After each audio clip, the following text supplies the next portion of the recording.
The game is January 23rd against the New York Rangers. And by the way, we'll have more tickets in the new year, so don't you worry. New York Rangers, January 23rd, ACC. If you want to go see the Leafs, you were too.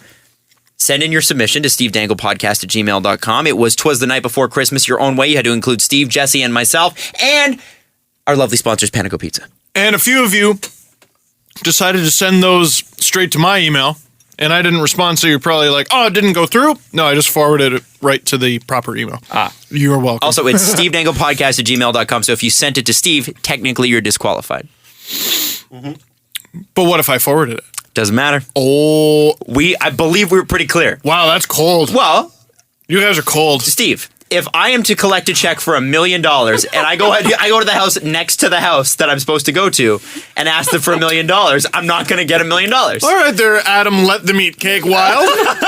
Well, Where Jesse, did that come from? Am I wrong? You're right. Jesse, this reminds Jesse me... knows that I am playing by Jesse's rules here. This reminds me of something Adam Wilde once asked me. He goes, are there no prisons? Are there no workhouses? If they're going to die, they better do it and decrease the surplus population. Scrooge. Sorry. Let's start with poem number 5. Oh my God. So you're reading off the ones that lost? Yes, I am. That's heartbreaking. But you made the top 5. Okay. Okay? I mean, you're at least at this point at number 5. You're at least Freddie Gauthier. You right? get nothing, but we liked you. But we liked you, and I think you deserve a shout out. What's wrong with that? Nothing. At least they send it to the right email address. Sorry, Mr. Scrooge. Brock Lintern. 'Twas the month before playoffs and all through the city. Leafs fans were distraught because the team was still shitty. The offense dried up, they struggled on D, and Panago Pizza still blocked hashtag Steve's. PP. Yeah. God bless you, Panago. You guys are the best. Yes. The media had begun to turn on the team. There were hot takes. Hot takes. Oh, spelled like Shawn Mendes? Hot dogs and outdated memes. Kipper had threatened to punch Kadri in the head. In his new segment, sponsored, of course. Kipper had threatened to punch Kadri's head in his new segment, sponsored, of course, by Excedrin. Damn it, Kiprio's taking my ad dollars. We needed a man to lift the city's spirits, to make viral the video, and ensure everyone could hear it. The man needed charm, good looks, and wit, but since Merrick was too busy, I guess Steve was it.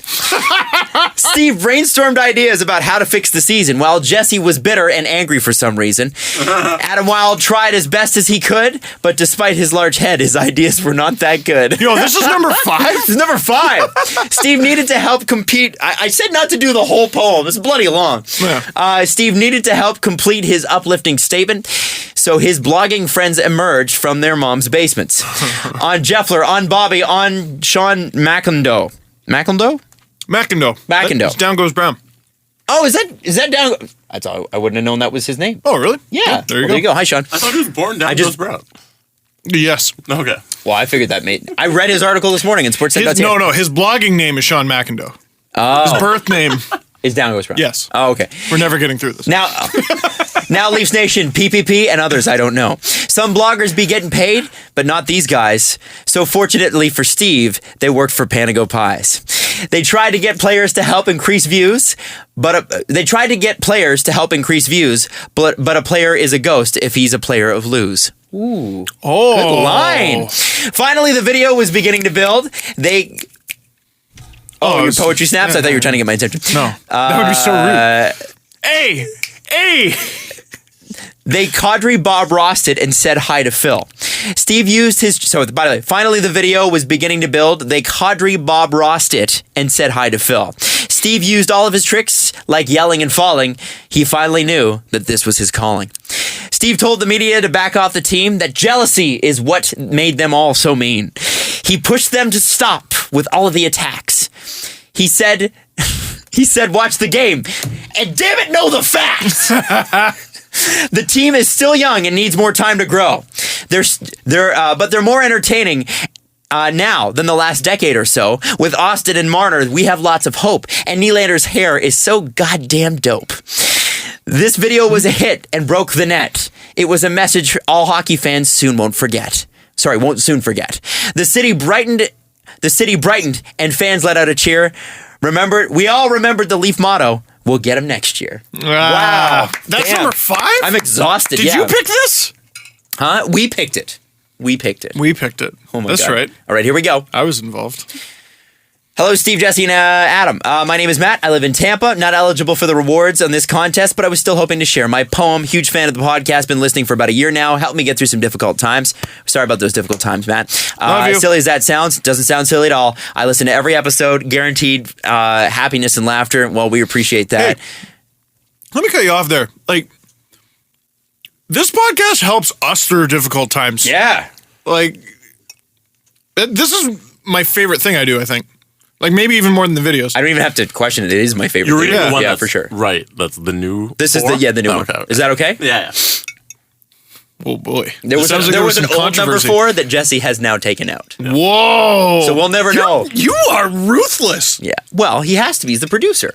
You're both I ruthless. now feel for teachers. It felt like grading papers when I was going through some of these, and it took a while. Bless you, Mrs. Nagel. There was lots of messages and imagine lots of poems. So God bless Jesse for going through these. I tried to be part of a website a long time ago, but it involved me editing everyone's work. Nope.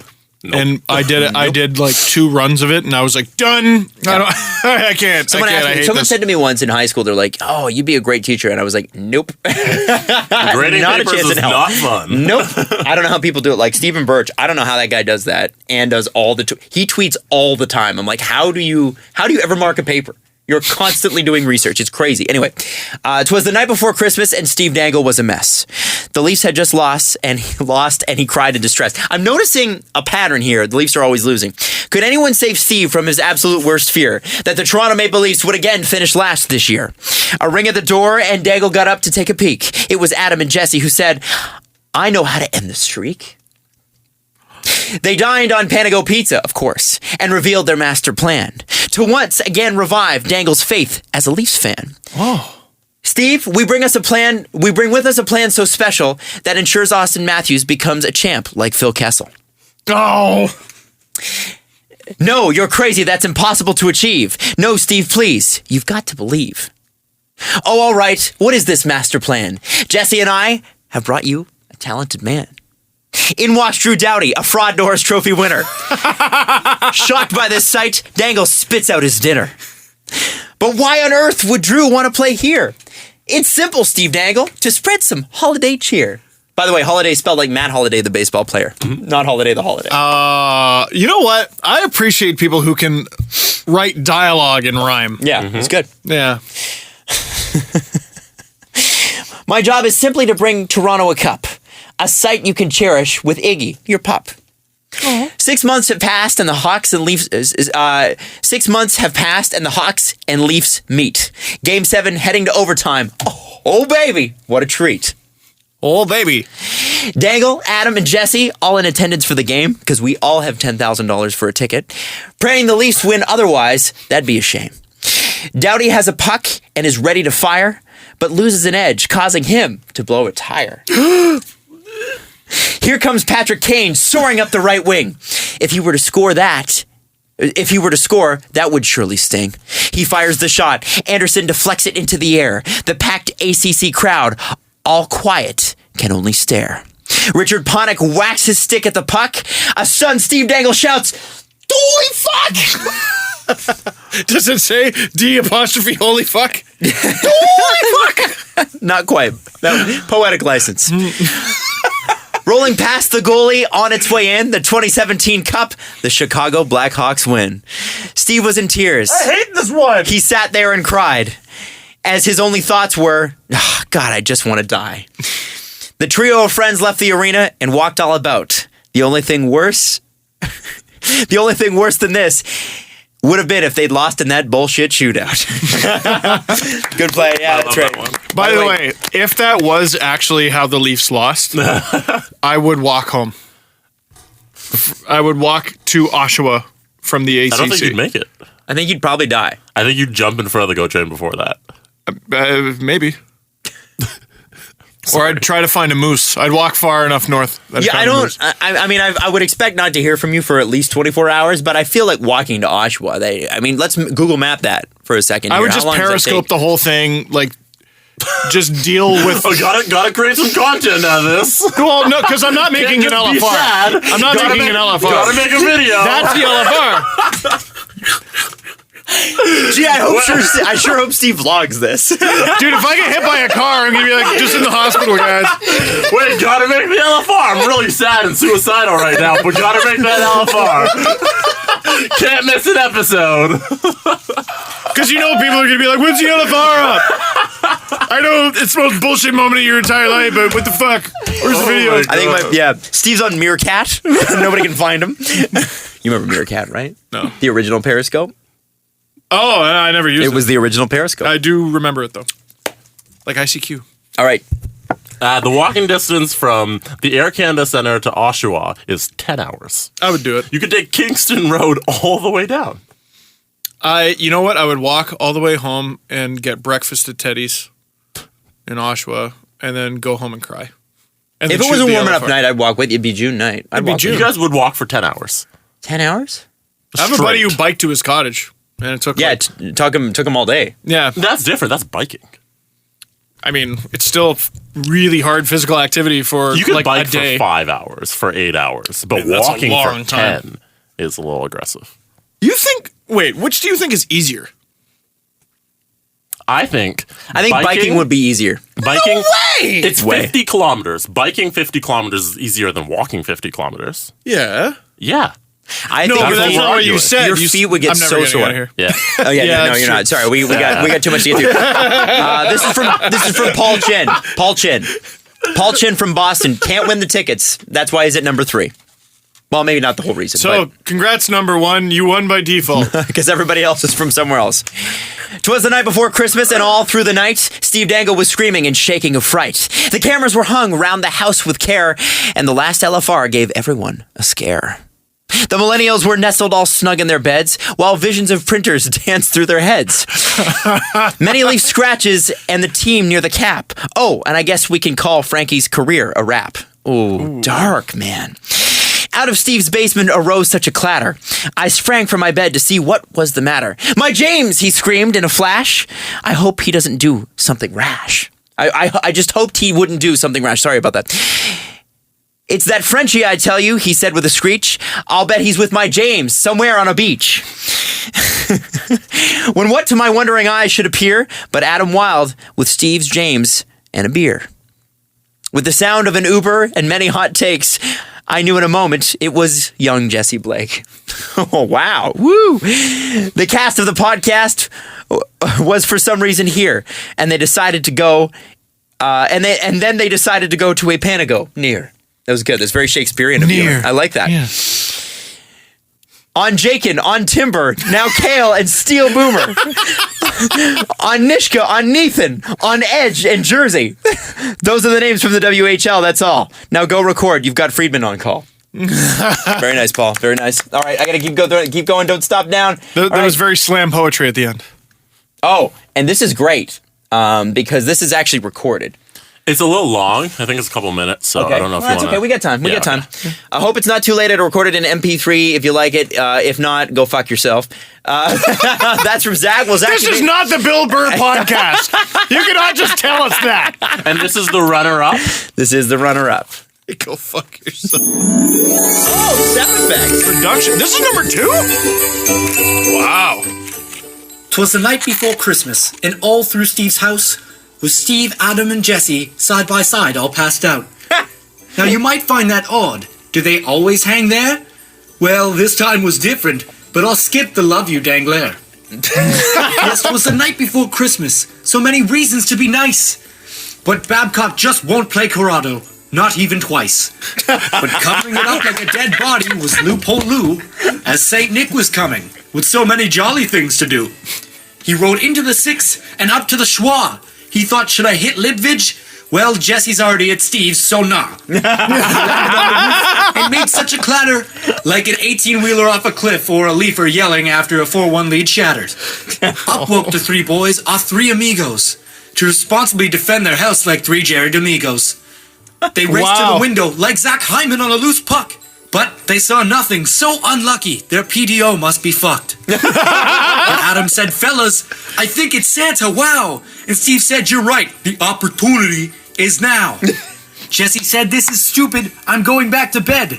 So Adam piped up and said, hey, just like Steve's pee-pee, that's what she said. Oh my God, why would you? That was a great... He laughed. So the leader of the gang had had enough, and he dragged them down stair by stair. And what they saw next would not disappoint them, like a Hunwick and Polak pair. They saw presents under the tree and He's stockings laughing. full to the rim. A deep dish threetza from Panago Pizza. It's what's inside that counts, TM. Adam looked up to Jesse. Are all those for us? In Jesse's big sexy voice, he said, oh, maybe. But in the corner of Steve's eye, he saw the upper deck sign. So Steve let out a big Bob call, oh, baby. Pretty good. They were all for them, even a bone for Iggy. Their excitement could not be contained, not a bit. Well, maybe Steve was the calm one. This isn't a new one. He said, oh God, no way, more free shit. Jesse was the first to go to the tree. He thought, which box is my gift in? So he searched and he searched until he spotted a tag that said from Santa to Producy Shipman. He thanked the immortal and let out a chortle, excited to see what was inside. He said, no frickin' way, a jersey of Dalton Pompey, so the girls would all hang by his side. And next to the tree was Adam with glee. His booming laugh was enough to make someone turn their car radio down. So we opened the gift, and oh, look at this, laundry tokens for my jeans that went brown. Inside was a note I read, and I quote, stop putting your pants in the freezer. Adam thought, how could I make such a weird mistake? Santa's such a smart old geezer. And last to the tree was Steve and Iggy. Steve saw his new hockey card. It was Felix the cat with a slick autograph, but that wasn't the gift that starred. He couldn't believe what Santa achieved, a groundbreaking toy Steve was so keen on. Steve pressed a red button, and straight out of nothing, Iggy turned into a Pokemon. There was one last shock for the boys to take in, and this one was bigger than the rest. A massive man with a red suit and hat who stood about as high as Jesse's chest. But then it was Steven who yelled, can you believe it? And Adam yelled back, I can. It was Santa himself, and Jesse grabbed a cookie off the shelf and handed it to the great man. Santa said, I just love the podcast when the Leafs were in dead last and Steve was losing his mind. And Steve said, that's great, but isn't it late? Can you get all the toys out on time? Santa said, you're right, there's no time. Pittsburgh's next in line. I wish I could stay and chill. And Adam was nervous, and he was nearly wordless, but said, hey, say hello to Phil. You know, Kessel. Santa shot an awkward smile and grabbed his toy pile and shot himself up the chimney, dodging the pottery. Steve yelled out, Santa, just one more wish. I have to insist. Can we have Nolan Patrick or Lil Yagrin in the lottery? Santa giggled away and then hopped in his sleigh and called out from his reindeer from right to left. On Marner, on Willie, on Matthews and Riley, on Bozak, on Freddie, Hyman and Zaitsev. And in Christmassy magic, Santa's sleigh took flight. Saint Nick yelled, Merry Christmas to all, and to all, a good night. Wow. Thank you. Wow. Okay, production value's great, read great, rhyming scheme. Rhyming was a little Wayne. A little Wayne. That was supposed to be number 2. That was supposed. Yeah, I said it was number But 2. if we read number 1 and you guys enjoy number 2 better, would you ever flip-flop? Oh, Jesse, you can't just throw a curveball at us like that. That was good. That was really good. You see, I enjoyed the story of number 1 the best. See, Adam, you can't fuck this reading up. I don't give extra points for the production and the reading. You were supposed to write us a poem. The producer doesn't give extra points for the production. See, I did say get creative with it to stand out, right? Mm-hmm. Adam, if you Elmer Fudd this shit. I think I've done pretty well so far. There's been a lot of reading. So- Don't Elmer Fudd this shit. So right now we have the top 2. And I guess, do you want to let Steve decide after we read the... Oh, the one this I is cruel. This is really cruel. Jesse, Okay. you're the worst. Let me just say you're the worst. Because here's what Jesse's done. Instead of him being the bad guy, now we have to be the bad guy. You see how he politically outmaneuvered us there? Not we. He said me. I'm the bad guy. I am all the way the bad guy. Okay. I picked one, but there's other people on this podcast, and you guys got opinions as well after you've heard them all. It is fair to say that I haven't heard these yet. Okay. Yeah, you haven't heard or seen any of these. Okay, you ready? Let's go. Here we go. 'Twas the night of hockey, and all through the house, the idiots were working like a young Lawson Krause. Steve was yelling, Adam was cheering, watching the Leafs blow a lead, when suddenly there was a knock at the door, and Jesse wondered who it could be. He opened the door, and to his surprise, it was a man dressed in blue. It was a man dressed in blue and red. With a boom and a scream, they thought it was a dream as Jesse laid there dead. What? I don't know. The boys knew who it was. As the man walked in, it was Carey Price in his Habs jersey again. Steve yelled help till he started to wheeze, but Carey had a slice of Panago pizza up his sleeve. Carey stuffed it in Steve's face as Adam began to plead, "No, stop! I love you, Carey." Everyone stopped to look at Adam. Feeling the pressure, he screamed, "I will tell him." So wait, sorry. To interrupt you, Carey Price has already shot and murdered Jesse and tried to kill me with a piece of pizza? Yes. I like where this is going. Carey backed off the puzzled Steve as Adam walked to him with a feeling of need. He said, "I've always liked the Canadians, Steve. It just took me some time to believe." It took Adam and Carey left in a pinch, leaving Steve to say, "You little..." Grinch. Well, other word. B word. Oh, bench? Bench. Oh, okay. Love you guys. Keep it up. Alex from Kitchener. I think the story of the murderous Carey Price was the think that is most creative. I think that's story pretty we funny. got. But What is the prize? The prize is the Rangers tickets. Leafs Rangers tickets. January 23rd. How many tickets do we have? We have 2 tickets. it's up to Steve. Oh, this is so mean. Yeah, I'm not making the call on this one. I'm not wearing this. Because both were great. I can't even. Is it going to be Alex from Kitchener, who I just read? Or is it going to be Zach from We Don't Know? Oh, but he's going to see us in London, though. You will meet, by the way, if you don't pick Zach, he's going to see him in London, so. Oh, great. Well, wait, where's Alex from? Kitchener. He'll probably I be mean, there, we'll too. probably see him too. Oh, We should get them both to do some dramatic readings in front of people. That's cruel. because here's the thing. Do we have to decide today? Yes, we do. Why? Because Panago has specifically requested that we decide today. They asked for so little. They asked for very little. Fuck. Because they both deserve tickets. But Wait, which In one's who? in- Matt is so it is Zach who did the recording. Zach. Alex, I'm assuming Zach somewhere. I don't know where Zach is, but Alex is from London or Kitchener.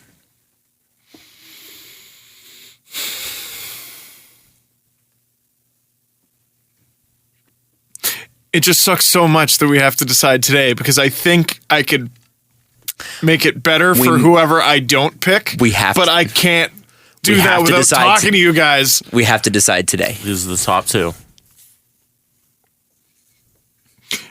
Maybe we'll vote by committee. Adam, No, what's your we- fucking vote? Adam! Come on! Which one are you leading towards? I'm going to lean towards. I like Zach. You son of a I bitch. think Zach, and that's no offense to Alex, who now hates me, but Zach not only wrote an extra 5-minute long, that was 5 minutes, 5-minute long poem, recorded it, added Christmas music to it, and read it beautifully. I mean, really, he went above and beyond, and has a great read. Because most people, you get them high on a microphone, and they're like, "'Twas the night before Christmas," and Steve Dangle. Like, it's not easy to be great in front of a microphone, especially if you're not usually in front of one. I don't know what Zach does, but he's damn good at it. And I don't think he edited it either because he left in himself he laughing. No, there was cuts. There were cuts. Oh, okay. Jesse could tell. I just didn't know this would happen. I picked You the son top, of a... I picked the top poems we got, and I just thought you guys would decide on Jesse had Zach listed at number 2. on Zach. Not Zach. So Wait. 'Cause Wait. Oh, so you had the recording listed at number 2. No, it was arbitrary, really. it wasn't. It was not arbitrary. Fucker. So we know which way Jesse voted. Steve, this still comes down to you. And we have other things to get to on this show. We don't. Have We time. do? Yes. Oh, I'm never getting home.